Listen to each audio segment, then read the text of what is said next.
Mirëmbrëma për gjithë të nderuar shikues, mirë se erdhët në edicionin qendror informativ. Përshëndetje, ndër të tjera do të ndiqni. Rodina Hajdari del kundër vendimit të Partisë Demokratike për djegjen e mandatit të rikthehet në parlament. Për zërin e Amerikës, ajo ka deklaruar se ka marrë vendimin e duhur duke respektuar kushtetutën, ndërkohë që ka ndruar pa pritur mendje edhe kandidati demokrat në listat e qarkut Kukës Alban. Lulzim Basha ftoi qytetarët korçar të marrin pjesë në protestën e 16 marsit për të rrëzuar qeverinë Rama dhe premtoi heqjen e taksave të dhëna prej saj, ndërkaq një nga emrat e Partisë Demokratike i shtohet listës së atyre që pranojnë të marrin mandatin e deputetit. Ndërtuesit vjojnë të denoncojnë tarifën abuzive që landfilli i Sharrës aplikon në kurrizë të tyre. Ata e shohin zgjedhjen e situatës tek ligji për hartimin e cilit duhet të punojnë pushteti vendor dhe ai qendror në konsulencë me vetë ndërtuesin.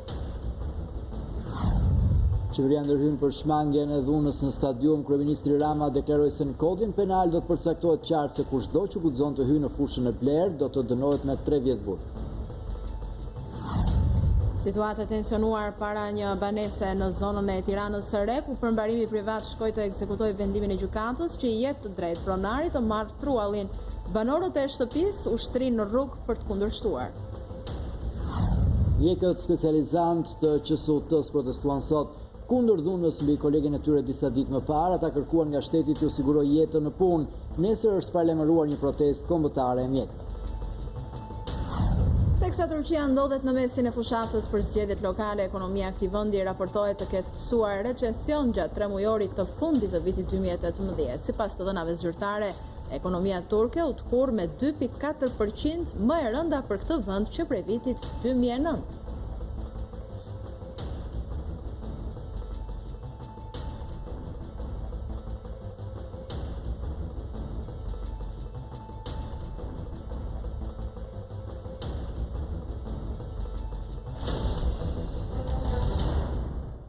Të që disa prej zhvillimeve kryesore, ndalemi tani gjërësisht. Deputetja e Partisë Demokratike Rodina Hajdari bëri të ditur se do të vazhdojë të marrë pjesë në punimet e parlamentit duke kundërshtuar vendimin e partisë së saj për të djegur mandatet parlamentare. Ju do të mund ta ndiqni këtë kronik vetëm pas pak sapo të jetë gati, ndërkohë do të vjojmë me një tjetër lajm. Albania, kandidati i Partisë Demokratike, ka dorëzuar formularin e dekriminalizimit në KQZ duke shkelur betimin që bëri pak ditë më parë se nuk do të pranonte mandatin e deputetit. Në mbledhjen e kësaj të hënë, KQZ ka vendosur të zëvendësojë mandatet e 5 deputetëve të opozitës, përfshirë edhe atë të kreut të PD-s, Lulzim Basha. Në protestën e opozitës së martën e kaluar para parlamentit, Alban Zeneli u betua publikisht se nuk do të pranonte mandatin e deputetit. Për të vërtetuar qëndrimin, ai kishte firmosur edhe deklaratën paraprake, ku shprehej se refuzonte mandatin. Unë jam Alban Zeneli, nga lista e Partisë Demokratike të qarkut të Kukësit. Qarkut të Kukësit, që e viti sa qama, u soldi, vetëm njerin, pafri e migrim.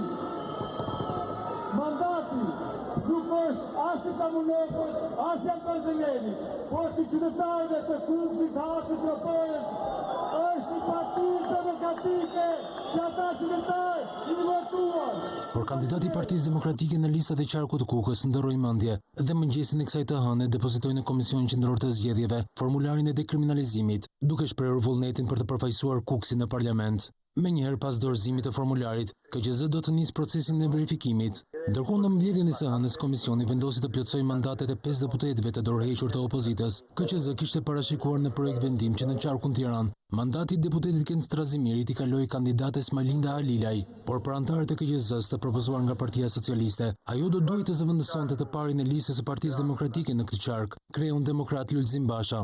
Nga kush do ta nisim lehtësimin? Logjika e një akti administrativ më së pak kërkon që akti të jetë i bazuar në ligj dhe të jetë i arsyeshëm.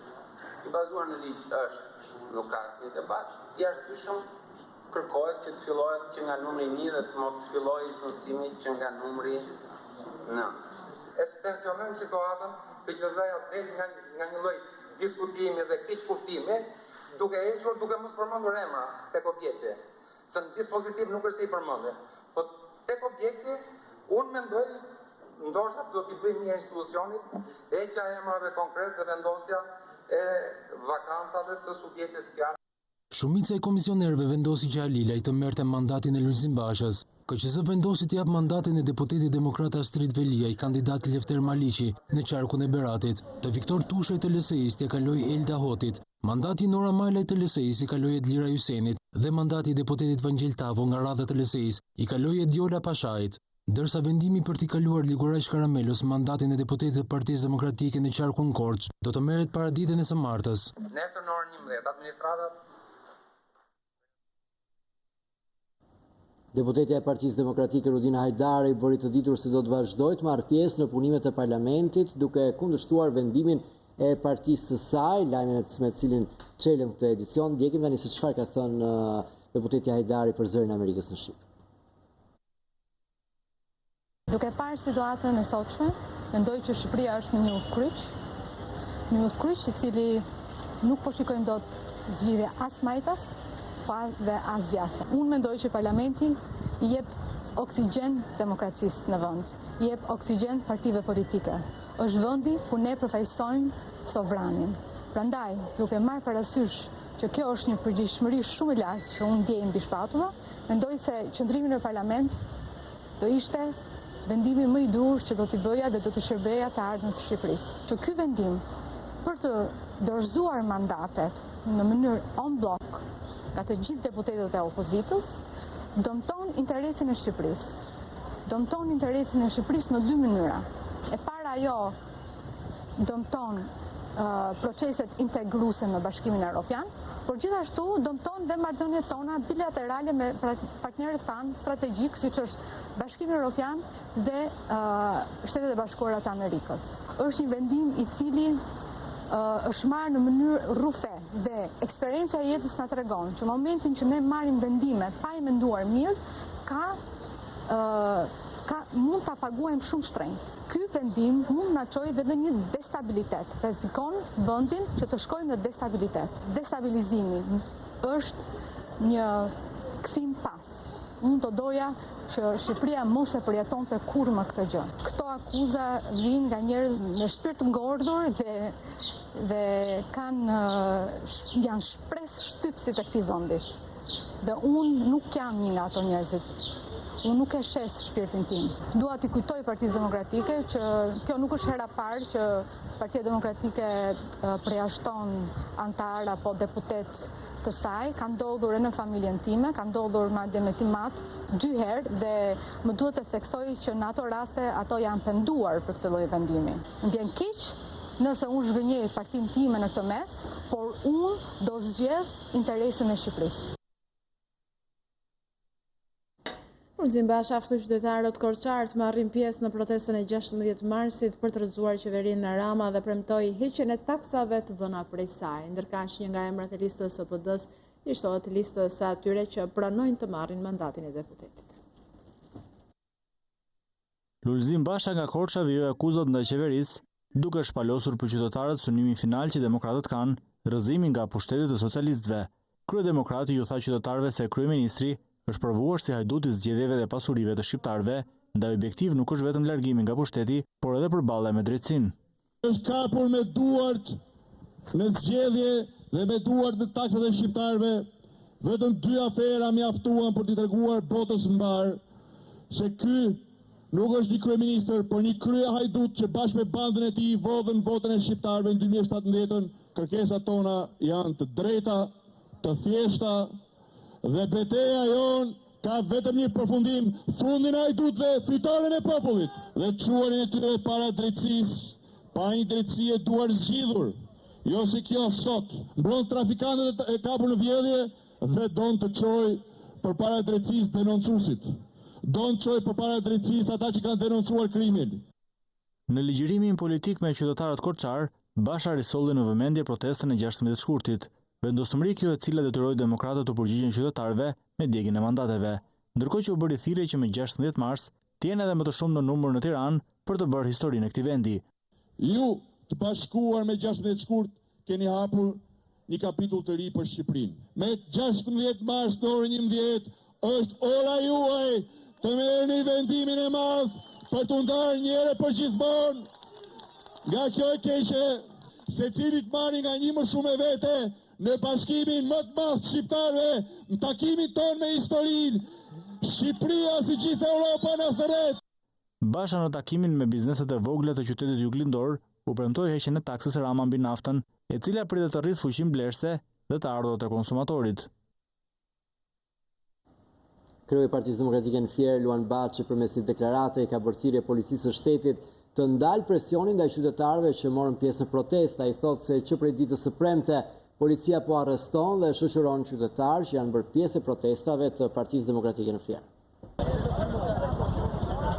Partia Demokratike denoncon shoqërimet që policia po bën në Fier për protestat në këtë qytet, gjatë të cilave u plagos me gur në kokë një punonjës policie. Kryeu i Partisë Demokratike në Fier, Luan Baçi, u ka bërë thirrje krerëve të policisë së shtetit dhe veç ministrit Leshaj të ndalin atë që e quan presion ndaj qytetarëve.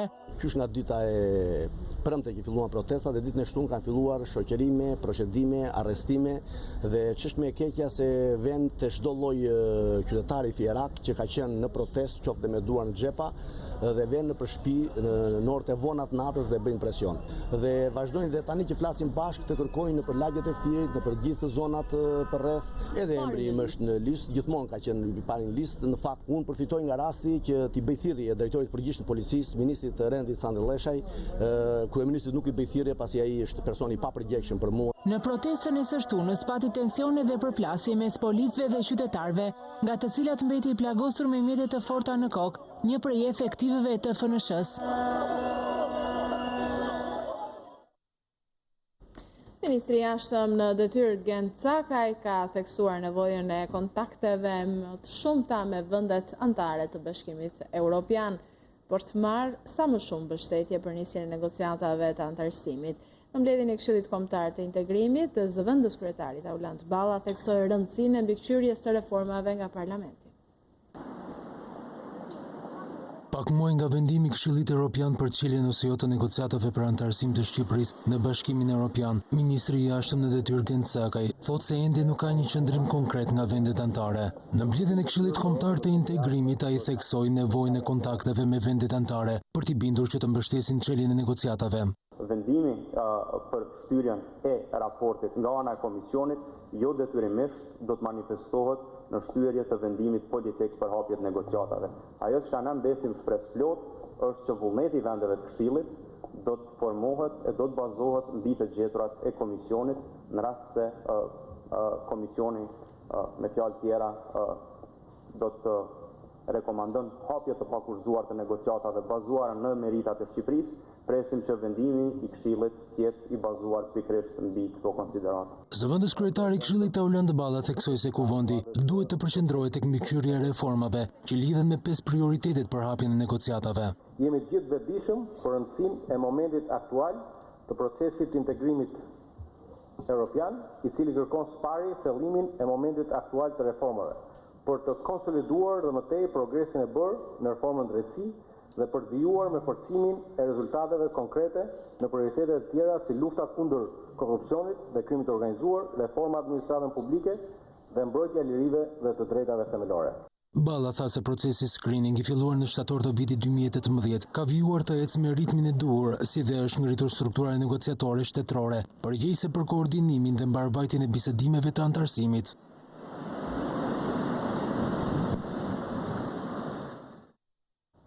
Një situatë paradoksale e cilësoi ministri i Brendshëm Sandri Leshaj mungesën e adresave në vend dhe faktin që në shumë dokumente zyrtare edhe pse kërkohet ajo nuk vendoset.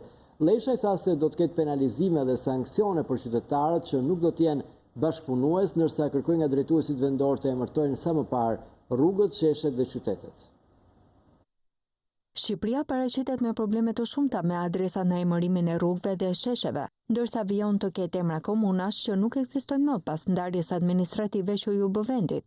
Në takimin e zhvilluar me prefektët, kryetarët e bashkive, drejtues të zyrave të gjendjes civile, ministri i Brendshëm Sandri Leshaj tha se situata duhet të ndryshojë në funksion të shërbimeve sa më të mira publike, por njëkohësisht edhe për më shumë siguri. Kemi një regjistër kombëtar të gjithë rrugëve, sa rrugë ka ky vend. Një regjistër kombëtar të fshatrave, të qyteteve. Përgjegjësia juaj është që këto emërtime të vendosni fizikisht në terren sipas një standardi që tashmë është miratuar nga qeveria. Lëshaj tha se është e papranueshme që një shtetas që mban pasaportë shqiptare të mos deklarojë një adresë të saj. Ai kujtoi që bëhet fjalë për një proces të detyrueshëm ligjor dhe tha se do të ketë penalizime deri në sanksione nëse ka devijime nga përmbushja e tij.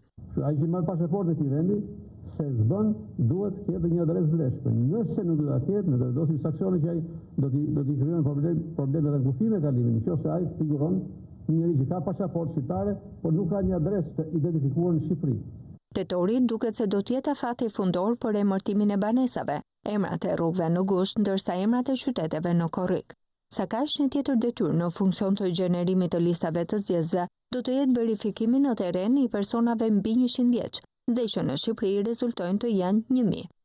Një propozim erdhi dhe nga kryetari i Bashkisë Tirane, Erion Veliaj, për shmangjen e lokaleve private si qendra votimi ditën e zgjedhjeve dhe përdorimin në vend të tyre të qendrave të lëvizshme.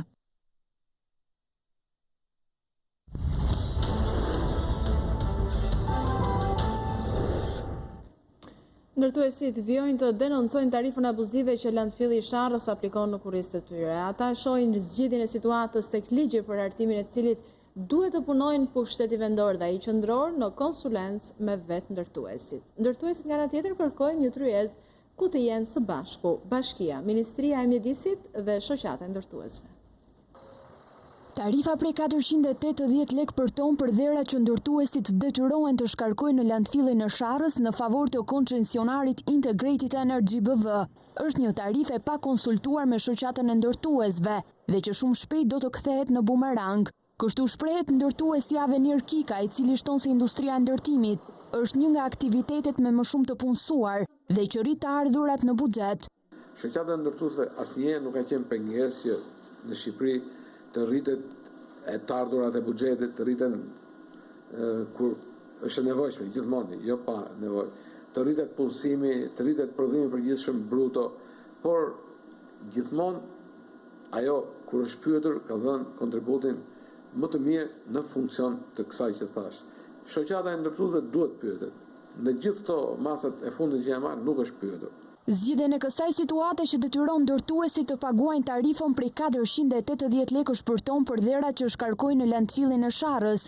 Ndërtuesi Avenir Kika e shet tek ligji për hartimin e të cilit duhet të punojnë pushteti vendor dhe ai qendror në konsulencë me vetë ndërtuesit. Ndaj ai kërkon një tryezë ku të jenë së bashku Bashkia, Ministria e Mjedisit dhe shoqata e ndërtuesve. Personalisht jam i mendimit dhe si shoqata e ndërtuesve të Tiranës që ky element nuk është i rregulluar ligjërisht, nuk është i rregulluar as me ligj, as me vendime qeverie, as me vendime të Këshillit Bashkiak, dhe të gjitha këto që thashun duan një rirregullim të përgjithshëm ligjor, në të cilin duhet të jenë 3 aktorë kryesor: Ministria e Mjedisit dhe Turizmit, shoqata e ndërtuesve dhe Bashkia përkatëse.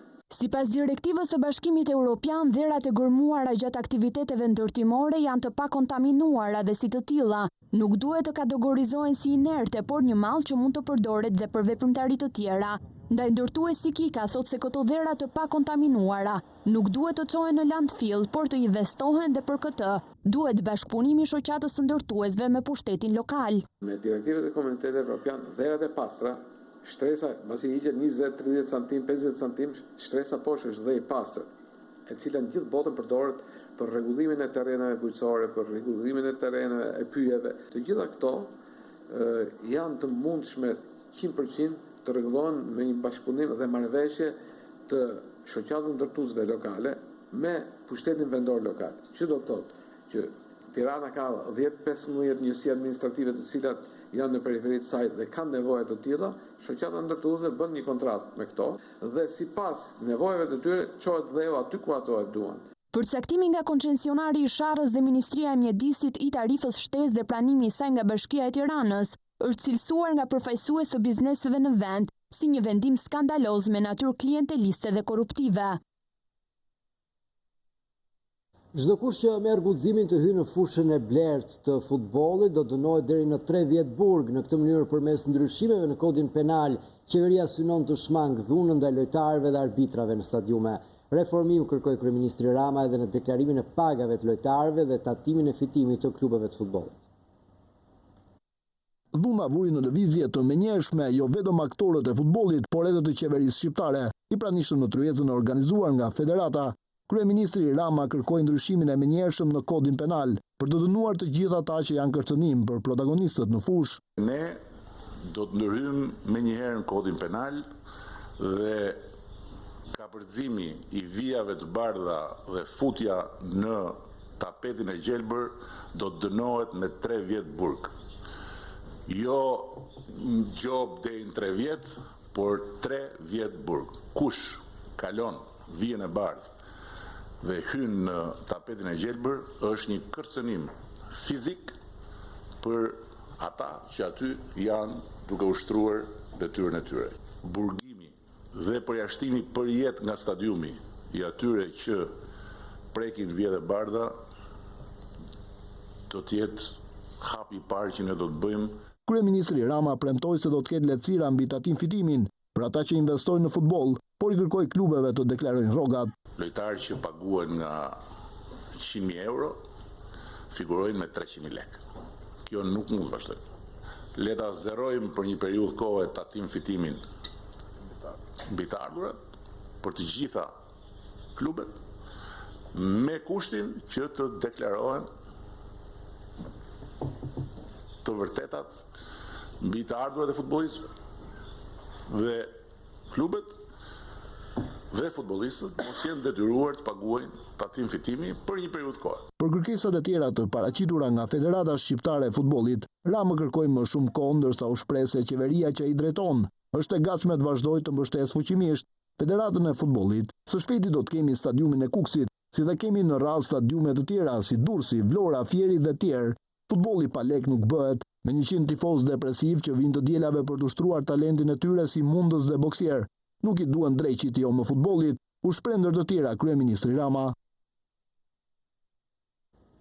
Situatë e tensionuar para një banese në zonën e Tiranës së Re, ku përmbarimi privat shkoi të ekzekutoi vendimin e gjykatës që i jep të drejtë pronarit të marrë trullin. Banorët e shtëpisë ushtrinë në rrugë për të kundërshtuar. Pas këtij incidenti, drejtori i përgjithshëm i policisë ka shkarkuar nga detyra drejtorin e policisë së Tiranës, Kastriot Skënderaj.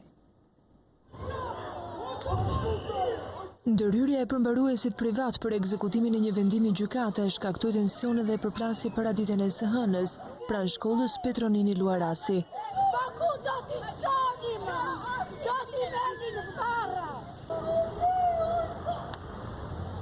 Banorët e godinës që ndodhet në truallin për të cilin ka lindur konflikti, mes të cileve fëmijë, të moshuar dhe persona me aftësi të kufizuar, kundërshtuan ndërhyrjen e përmbaruesve, madje ushtrinë në rrugë në shenjë proteste.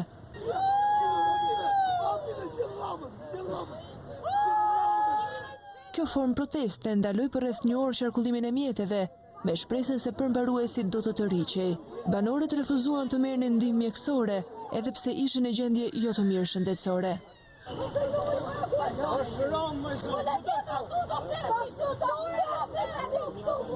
Konflikti zgjati për disa orë me radhë. Antarët e 3 familjeve u përplasën edhe fizikisht me policinë, e cila ishte në gatishmëri për të ndërhyrë nëse situata përshkallëzohej. Njëra prej antarëve të familjes, e cila është punonjëse e policisë së shtetit, disa herë komunikoi me kolegët e saj në krye të detyrës për të gjetur një zgjidhje. Ndërkaq, njëri prej banorëve të godinës shpjegoi situatën për mediat.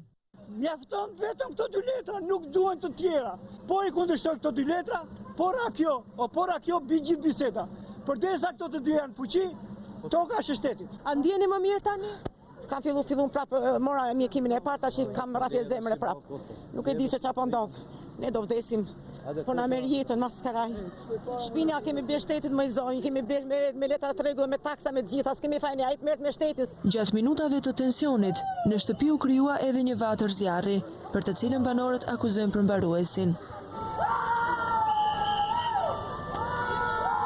Përfaqësues të zyrës së përmbarimit u përpoqën disa herë të hapnin dyert e banesës për të ekzekutuar vendimin, por familjarët, disa prej të cilëve brenda pragut të banesës, nuk e lejuan.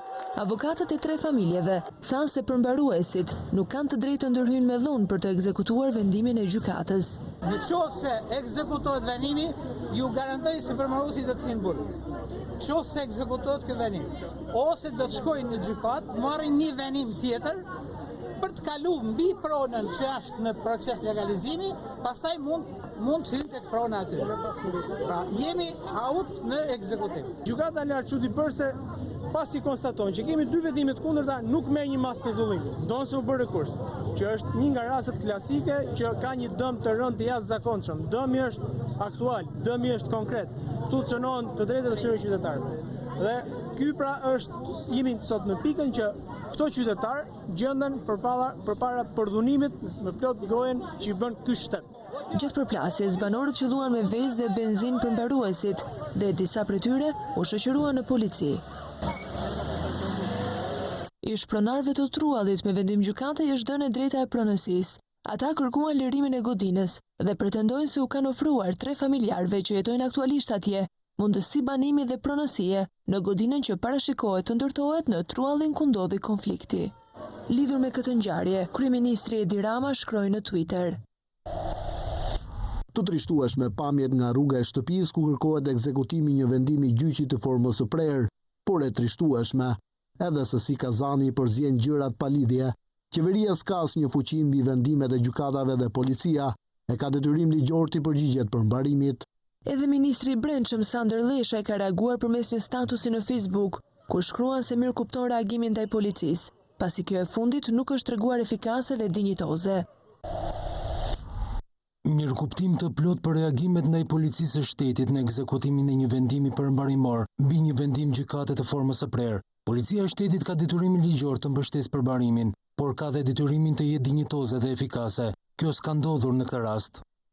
Përplasja dhe tensioni përfunduan rreth orës 15:30 minuta, kur përmbaruesit u tërhoqën, por jo përfundimisht.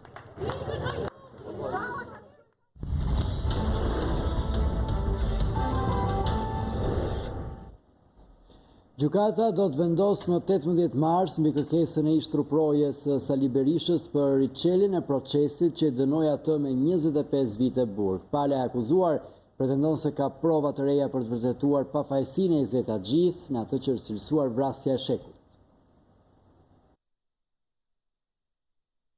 Tre gjykatës të apelit të krimeve të rënda të komanduar në apelin e Tiranës morën në shqyrtim këtë të hënë çështjen e Izet Haxhis. Ish truprojës së ish kryeministri Sali Berisha i dënuar me 25 vite burgim si një nga pjesëmarrësit në vrasjen e deputetit demokrat Azem Hajdari. Trupa gjykuese e kryesuar nga Dimitër Lara me antar Sokol Binaj e Nure Dreni dëgjuan pretendimet e kërkuesit Izet Haxhia dhe të avokatit të tij, të cilët kërkuan riçeljen e procesit me argumentin se do të paraqisnin prova të reja për të vërtetuar pafajësinë e ish truprojës së Berishës. Vet Haxhia procesin ndaj të cilit ngeci për pak kohë pasi nuk ishte gjykatës për shqyrtimin e çështjes, u shpreh se është dëshmitari okular i ngjarjes së rëndë të 21 viteve më parë, por nuk është dëgjuar nga asnjë gjykatë. Ai pretendoi se ka prova që ndryshojnë tërësisht rrjetën e ngjarjeve. Haxhia ka këmbgulur gjatë gjithë kohës që dosja e tij të shqyrtohet nga gjykatës, të cilët e kanë kaluar vetingun, por në fakt të 3 gjykatësit që po e gjykojnë rastin e tij janë në proces rivlerësimi. Kundër kërkesës së Haxhiaj doli prokuroria Fatjona Memçaj. Sipas saj duhet që kërkuesi të paraqesë provat e reja mbi bazën e të cilave kërkohet riçelja e procesit gjyqësor. Prokuroria theksoi se në mungesë të provave të reja kërkesa e Haxhis duhet rrëzuar. Pasi dëgjoi pretendimet e palëve, trupa gjykuese caktoi 18 marsin si ditën kur do të shpall vendimin për çështjen në fjalë. Më herët gjykata e shkallës së parë vendosi të pranojë kërkesën e Izet Haxhis për rivendosjen në afat të çështjes, çka nënkupton se i pandehuri ka mundësinë të apelojë vendimin e dënimit me 25 vite burgim. Këtë të drejtë ai mund ta ushtrojë vetëm pasi të shprehë dhe gjykata e apelit. Izet Haxhia kërkon rihapjen e dosjes Hajdari me argumentin se ka prova për pafajësinë e tij, dhe nga ana tjetër implikon në krimin e rënd personazhe të rëndësishme të jetës politike, mes tyre dhe ish kryeministrin Berisha. Ai u ekstradua në Shqipëri pas 12 vitesh shndrim në shtetin turk. Në një vendim të paprecedent, KPK deklaroi se pas hetimit dhe seancave dëgjimore nuk mund të vendoste për Marsida Xhaferllarin. Edhe pse ajo është diplomuar në magjistraturë, KPK argumentoi se ajo ka humbur statusin e gjyqtarit ose nuk është subjekt i ligjit të vettingut. Komisioni i pavarur i kualifikimit mbajti qëndrim të çuditshëm, ndërsa duhet të shprehej për rastin e Marsida Xhaferllarit, kandidate për inspektore e lartë e drejtësisë, Pasi e hetoi për muaj me radhë dhe dëgjoi në seancë publike, institucioni i Vetingut u shpreh se është në pamundësi të marrë një vendim nëse Xhaferllari do ta vijojë ose jo rrugtimin në sistemin e drejtësisë. Kjo me argumentin se Inspektoria e Lartë e Drejtësisë e ka humbur statusin e magjistratit, thënë ndryshe ajo nuk është subjekt i ligjit Vetingut. Të deklaroj të përfunduar procesin e rivlerësimit kalimtar të subjektit të rivlerësimit zonjës Marsida Xhaferllari pa një vendim përfundimtar të çështjes, për shkak se objekti për të cilin ka nisur procedura është bërë i pamundur. Rasti Xhaferllari është i paprecedent pasi ligji detyron komisionin që për secilin subjekt të dalë me një vendim përfundimtar. Në rastin e kandidates për gjykatën kushtetuese, një gjë e tillë nuk ndodhi. Trupa gjykuese renditi argumentat mbi të cilat shprehet se u bazua për të mos marrë vendim final për ish-gjykatësen. Shumica e antarëve të këtij trupi gjykues arriti në përfundimin që subjekti i rivlerësimit e ka humbur statusin e gjyqtarit. Ky argument i komisionit bie ndesh me ligjin për rivlerësimin kalimtar të gjyqtarëve dhe prokurorëve, siç njihet ndryshe ligji Vetingut. Neni 179 BI ligjit parashikon se kryeinspektori i Këshillit të Lartë të Drejtësisë i nënshtrohet procesit të rivlerësimit ex officio, çka do të thotë se vetohet edhe në rastet kur nuk e gëzon statusin e magjistratit. Gjatë hetimit administrativ, u vërtetua fakti që subjekti i rivlerësimit nuk i është nënshtruar testimit pranë shkollës së magjistraturës. Ndryshe nga më sipër, rezulton se Marsida Xhaferllari është diplomuar në shkollën e magjistraturës dhe aktualisht është pedagoge në këtë institucion. Duke qenë se ligji për rivlerësimin kalimtar detyron komisionin që vlerësimi e aftësive profesionale të marrë në konsiderat rezultatet e testimit pranë shkollës së magjistraturës, trupi gjendet në pamundësi të realizojë rivlerësimin kalimtar të subjektit të rivlerësimit. Në këtë pikë thellohet edhe më shumë absurdi, për faktin se nëse Marsida Xhaferllari nuk ishte subjekt të rivlerësimit sipas ligjit, për shkak se e kishte humbur statusin e magjistratit, pyetja që shtrohet është: për cilat arsye e hetoi institucioni i Vetingut? Vetë inspektoria nuk bëri komente rreth vendimit, por theksoi faktin se çështjen do ta ndjek në rrugë ligjore. Mbetem në pritje të arsyetimit të vendimit, sigurisht që do ndjek rrugën ligjore deri në fund. Komisioni i pavarur i kualifikimit shkarkoi nga detyra kryetarin e gjykatës së Tropojës Dritan Seci, pasi sipas trupës gjykuese kishte kryer deklarim jo të saktë, nuk kishte burime të lishme dhe kishte fshehje të pasurisë. Për aspektin profesional, hetimi administrativ i KPK-s ka zbuluar disa probleme. Trupi gjykues pasi shfrytoi të gjithë dokumentacionin e dërguar nga institucionet e rivlerësimit, zhvilloi një procedurë të thellë hetimi administrativ për të 3 kriteret e vlerësimit.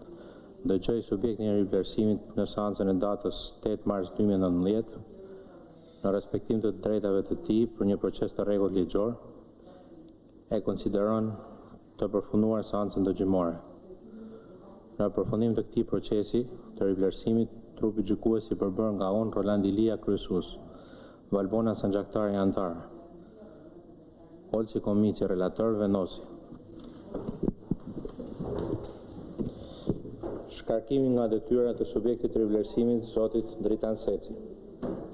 Vendimi i arsyetuar me shkrim u njoftohet subjektit të rivlerësimit, komisionerit publik dhe bashkuesit ndërkombëtar dhe publikohet në faqen zyrtare të internetit komisionit në përputhje me pikën 7 të nenit 55 të ligjit 84/2016.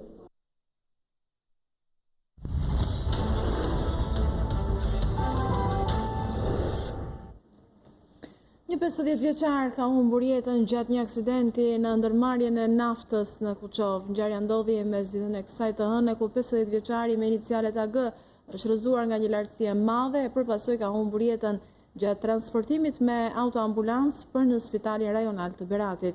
50 vjeçari ishte punonjës i një firme ndërtimi e cila kishte fituar tenderin për riparimin e çative dhe kapanoneve të automjeteve. Grupi hetimor ka shkuar në vendngjarje dhe po punon për zbardhjen e plot të këtij aksidenti.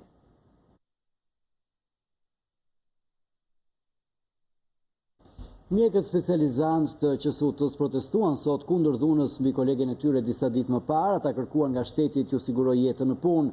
Nesër është paralajmëruar një protestë kombëtare e mjekëve kundër dhunës mbi ta. Ministri Manastirliu mbështet protestën dhe shpreh ndinjatën për vendimin e gjykatës së Tiranës për rastin e dhunës ndaj mjekut Genti Stroni. Dhuna e ushtruar ndaj kolegës së tyre ka nxjerrë në protestë dhjetra mjek specializant që ushtrojnë detyrën në QSUT. Mjekët e rinj janë tubuar para urgjencës qendrore në spitalin Nën Tereza, aty ku disa ditë më parë, mjekja specializante Vëzyka u godit nga një familjar i një pacienti, ndërsa ishte në detyrë mjeke eroje. Mjekët e rinj kërkuan nga shteti siguri dhe kushte më të mira në punë, duke shtuar se po përballen çdo ditë me kërcënime të çdo lloji dhe se askush nuk po i mbron. Jemi gjatë gjithë kohës nën presion fizik, mental, psikologjik, kështu që është tema se shumë e vështirë. Çfarë kërkoni përmes kësaj proteste? Më kryesorja është ndalë dhunës.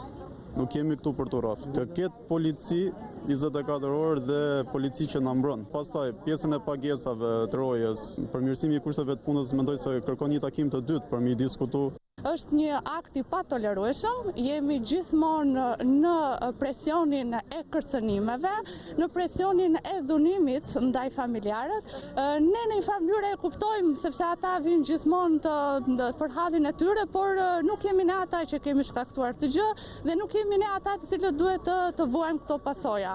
Mjekët specializant pohuan se shumica e tyre as që paguhen si për punën dhe rojet e natës në QSUT.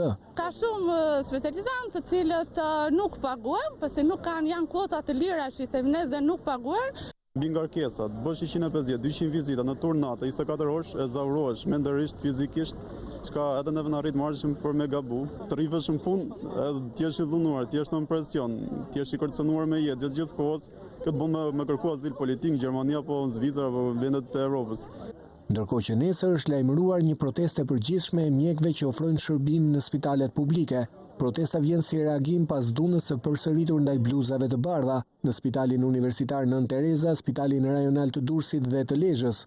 Me moton kundër dhunës ndaj mjekëve, stafi mjekësor në QSUT pritet të tubohet para urgjencës qendrore nga ora 9 deri në orën 10, ndërsa burime të sigurta thonë se në të njëjtën orë do të protestohet njësoj edhe në spitalet publike në rrethe. Të njëjtat burime siguruan se nuk do të pengohet shërbimi i urgjencës për asnjë moment, ndërsa të gjitha shërbimet e tjera do të kalojnë në grevë njëorëshe. Pas grevës së ditës së sotme të mjekëve specializant ka reaguar kreu i shëndetësisë Ogerta Manastirliu. Në një postim në rrjetin social Facebook, ministri shkruan se mbështet plotësisht protestën e bluzave të bardha kundër dhunës, ndërsa fajson gjykatën e Tiranës për rrëzimin e masës së kërkuar nga prokuroria për rastin e dhunës së ushtruar ndaj mjekut infeksionist Genti Stroni. Mbështes plotësisht protestën e bluzave të bardha kundër dhunës. E konsideroi të turpshme lehtësinë me të cilën gjykata e shkallës së parë vendosi të rrëzojë masën e kërkuar nga prokuroria për rastin e mjekut që u dënua në spitalin infektiv. Do të jem bashkë me mjekët në protestë në dyert e gjykatës kur çështja të gjykohet në gjykatën e apelit. Vetëm një dënim meritojnë ata që dhunojnë mjekët. Burgun. Pas apelit për ndihmë të 18 vjeçares nga Kruja e cila vua nga sëmundja e sklerozës shumëfisht, emisioni Shqiptarët për Shqiptarët ka shprehur vullnetin për ta marrë përsipër këtë rast. Nxënësja ekselente Ugersa Bregu ka ndërprer kurimin në Itali pasi familja nuk ka më mundësi ekonomike.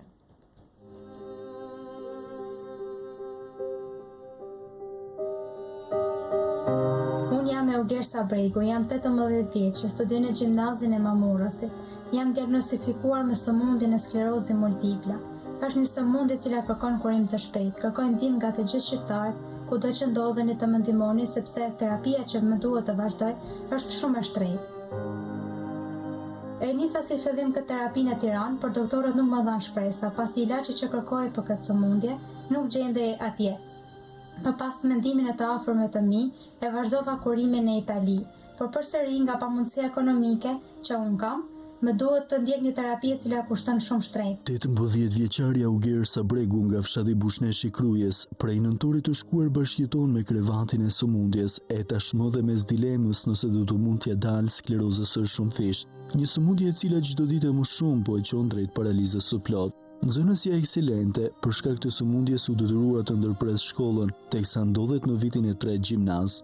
Familja e saj ka konsumuar çdo mundësi për kurimin, por tashmë e vetmja mundësi është kurimi i mëtejshëm në Itali, ku dhe ndodhet vajza. Çfarë është e pamundur të përballohet nga familja, të cilës i duhen 80.000 euro për të mbuluar vetëm koston e kurimit. Nëna dhe gjyshi u Gersës, me slotëve, burimi dhimbjes së pamas për të shpëtuar vajzën, lëshojnë apelin kumbues për ndihmë. Ilaçi i vajzës më bë shumë shtret. Ai duhet 80.000 euro për ta kuru. Unë nuk kam mundësi ta kuroj. Ju lutem njerëzve, ndihmoni. Po vdes nga çmenduria për mesën, për Gersën. Do vdes me gjithë rap. E dy më të rap. Pyt Gersa se kondemjet e banë, thot, ku shqiptar ka e misë për më qatë i themër, nuk kanë zemër njerëzit, nuk më ndiqojnë. Pujtire gjithë shqiptarve në Shqipëri, në Amerikë, në gjithë botën, ku të që janë, të doni vakt buk për Gersën, sepse meriton.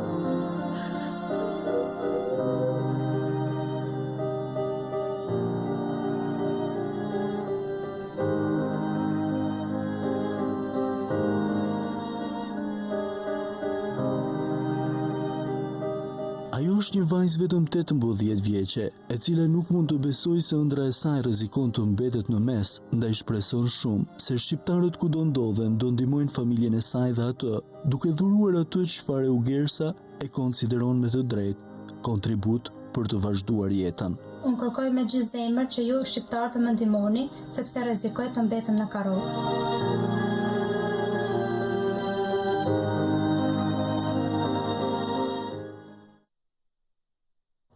Restaurimi kaldromeve të qafës së pazarit në Gjirokastër tashmë ka përfshirë të gjithë zonën muzeale, ndërkohë që banorët shpresojnë se punimet do të jenë cilësore pa u shmangur dot hijes së dyshimit.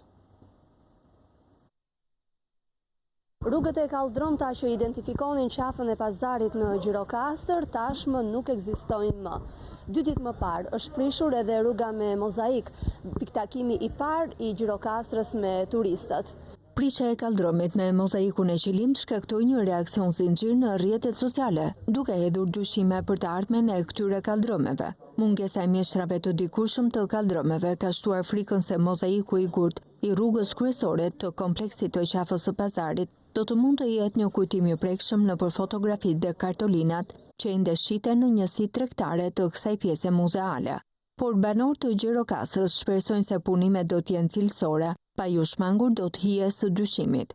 Mundësia është e madhe, të gjitha janë, tani nuk dihet se do vjet ai fura, do vjet diçka tjetër. Njerëzit janë të tërë në ankth si do bëhet. Po shpresat janë të mëdha që të bëhet siç është. Me këto të prishot do rregullohet, do bëhen më sa më të mira, për atë punë bëhet. Po su prish një gjë nuk ndreqet. Jo, ne mendojmë që do të bëhet më mirë. Këtë mendim kemi. Punimet restauruese në zonën turistike pritet të ndikojnë ndjeshëm në sezonin e sivjetshëm turistik.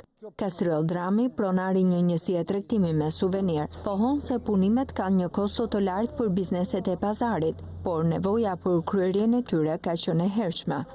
Kjo punë është bërë një punë shumë e mirë, u bën kanalizimet e banjave, u bën kanalizimet e ujrave të zeza të bardha, për po të bëhet mozaiku do të jetë diçka shumë e bukur. Ne kemi një kosto, mundon, po të kosëm do të heqim me dhimbje, po inshallah të bëhet diçka e bukur. Të shpresojmë. Pilo Dhame, inxhinieri që ndjek punimet restauruese, tregon se duket e vështirë që restaurimi të përfundojë para nisjes së sezonit turistik, ndërkohë që afati i përfundimit të punimeve është muaji tetor. Ai thotë se gjatë punimeve kanë hasur vështirësi, pasi kanë takuar në objekte të ndërtuara vite më parë, dhe të cilat janë përpjekur t'i vënë në shfrytëzim. Këtu është një kolektor i ndërtuar shumë vite përpara, që ishte në një gjendje fantastike, në një gjendje të shkëlqyer nga ana funksionale e tij. Çfarë materiali? Ajo ishte ndërtuar me mure guri dhe me qemer. Domethënë vertikalisht është gati që të futet njeriu brenda në të, dhe ne atje kemi çuar të gjitha ujrat e zeza duke bërë një puset qendrore që është gati hauz, nuk është puset, dhe pastaj lidhemi me atë kolektor që u thash unë juve. Pretendimi është se është ndërtuar nga austriakët, thonë. Dhe ne e shfrytëzuam atë. Vaso Polo, drejtori monumenteve në Gjirokastër, tregon për gjetjen e kaldromeve të hershme dhe vendimin për t'i mbajtur në gjendjen origjinale. Ndërmjet bloqeve 4 dhe 5, u gjet një kaldrëm i një faze të hershme të punimeve në Gjirokastër. Ne njerë ne bëm përpjekjet tona për qëndrimin e këtij kaldrëmi në gjendjen origjinale. Dhe ne do ta mbajmë dhe do të bëjmë riparimet e nevojshme. Punimet restauruese të rrugëve prej kaldrëmit të qafës së Pazarit përfshin instalimin e një rrjeti të ri infrastrukturor nëntoksor, që përmbledh krahas rrjetit të jashtëm të furnizimit me ujë edhe ato të mbrojtjes nga zjarri, rrjetin e shkarkimit të ujrave të zeza dhe atyre të shiut, drejtësimin elektrik dhe shërbimin telefonik. Rreth 85% e kaldrëmit ekzistues të rrugisave dhe trotuareve, ku përfshihet edhe zëvendësimi i kaldrëmit të amortizuar, do të preket nga këto punime, ndërsa përfaqësues të drejtorisë së monumenteve pohojnë se pjesa më e madhe e gurve do të ripërdoren dhe asambli i qafës së Pazarit në përfundim të punimeve do të jetë i njëjtë. Stafi pedagogjik i shkollës jo publike Goja e Artë cilëson padrejtësi shëmbjen e murit rrethues dhe të këndit sportiv të institucionit, të cilat u prekën nga rikualifikimi i qendrës së qytetit të Roskovecit, ndërsa prindrit të shqetësuar kërkojnë siguri për fëmijët e tyre. Shembja një pjesë të murit rrethues dhe këndit sportiv të shkollës jo publike Goja e Artë, të cilat u prekën nga rikualifikimi i qendrës së qytetit të Roskovecit, ka shqetësuar stafin pedagogjik dhe prindërit e nxënësve, teksa kërkojnë marrjen e masave, prindërit thonë se është cënuar siguria e fëmijëve të tyre. Ne detyrohemi tani me këto që po bën të largojmë fëmijët se s'kemi siguri, se këtu ka punime, ka bjen gurgji lart, punojnë pallat, ças vinxhat kalojnë, gjithë ato skrepa. Dhe nuk kemi siguri. Në vendet afrikane ndodhin këto gjëra. Mas 10 vjetësh, që fëmijët e mi se kjo ka 15 vjetë si shkollë, është gjuna e madhe. Shikoni që ka për një 4 orë. Kur ka shumë vende tjera, edhe është selektive në radhë parë, se ka dhe andëja. Shumë në merak të, a kalon fëmija këtu në për këto gure që shumë në merak. Pronari institucionit arsimore cilëson padrejtësi atë çka është bërë nga Bashkia e Roskovecit. Megjithatë, edhe pse në kushte të vështira, mësimi në këtë shkollë do të vijojë, duke garantuar edhe sigurinë e nxënësve. Kam bërë kërkesa të vazhdueshme dhe drejtorisë policisë për thurjen provizore të shkollës. Po kryetaria nuk pyeti fare për thurjen, po erdhi ndërhyrje edhe në oborrin. Sot në mëngjes e kam parë shumë vështirësi, që nuk e kam parë kur. Kur shikojmë ata voglush ku kalonin nëpër këto gërmadha që i bëri kryetaria e bashkisë për këtë zonën e saj. Para se të ndërhynte, të mirte një masa na thoshte që duhet të miram këtë masë, nëse unë nuk e mira, më atëherë kishte drejt të ndërhynte. Në kushtet që jemi në procesin mësimor nuk do ta lëmë, se ne kemi marrë përsipër edukimin e këtyre nxënësve dhe mësimdhënien tek këta nxënës. Në kushte të vështira, bashkë me mësuesët do bëjmë maksimumin për të përgatitur nxënësit për provim. Kryetaria e Bashkisë së Roskovecit është shprehur më herët se drejtuesit e shkollës dhe prindrit janë njoftuar vazhdimisht për marrjen e masave muaj më parë. Sipas bashkisë pronarëve të shkollës, ju është dhënë mundësia të shfrytëzojnë një tjetër hapësirë nga ku mund të hyjnë nxënësit. Shkresa e fundit dërguar pronarëve të shkollës mban datën 4 mars dhe i kërkohet bashkëpunimi i tyre për të mundësuar vijimin e punimeve.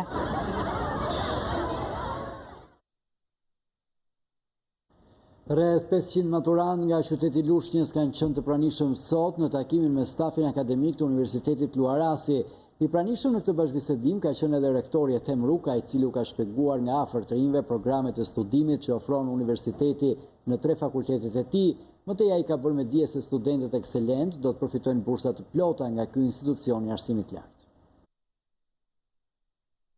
Universiteti që do të ndjekin vazhdon të mbetet zgjedhja më e vështirë për mira maturant. Për të ardhur në ndihmë të rinjve, stafi akademik i Universitetit Luarasi po vijon fushatën e këshillimit të karrierës në shkollat e mesme në mbar vendin. Këtë të hënë, rektori Ethem Ruka ju ka shpjeguar nga afër rreth 500 maturantëve nga qyteti i Lushnjës rëndësinë e studimeve të larta për të ardhmen profesionale. Ai ka shpalosur për të rinjt edhe programet që ofron universiteti në 3 fakultetet e tij. Zgjidhni dhe mbi të gjitha, mos e humbisni shansin për shkollë, kjo shumë e rëndësishme. Të ardhmen tuaj keni nduar tuaj dhe këtë të ardhmen ja u jep vetëm shkolla. Nuk ka një rrugë tjetër më të mirë se sa shkolla për ta bërë njeriu me dinjitet. Programet e studimit që ofron. Luarasi, qoftë në fushën e drejtësisë, qoftë në fushën e ekonomisë, qoftë në fushën e teknologjive të informacionit dhe të inovacionit. mëtej rektori tha se të gjithë nxënësit ekselent do të përfitojnë bursa të plota studimi në këtë universitet. Ruka u bëri ftesë maturantëve të Lushnjës që të bëhen pjesë e Luarasit. Pavarësisht gjendjes ekonomike, në qoftë se është dhjeta, mund ta vazhdoj Luarasin me një tarif zero. Këtu janë të gjitha kategoritë të caktuara në fakte, zbritje, me përqindje, me çmime. E gjithë kjo flet që shikoni këtu nuk ka asnjë kosto shtesë. Nëse dikush nga ju do të kishte dëshirë të bënte një shkollë ashtu siç duhet, të kam sigurisht edhe mundësinë ekonomike të zgjidhte pa hezitim Luarasin. Është një zgjedhje me të vërtetë shumë e mirë. Luarasi ofron programe studimi në 3 fakultete, përkatësisht në drejtësi, ekonomik dhe teknologji informacioni e inovacioni, duke përgatitur kështu profesionistë të kërkuar nga tregu i punës.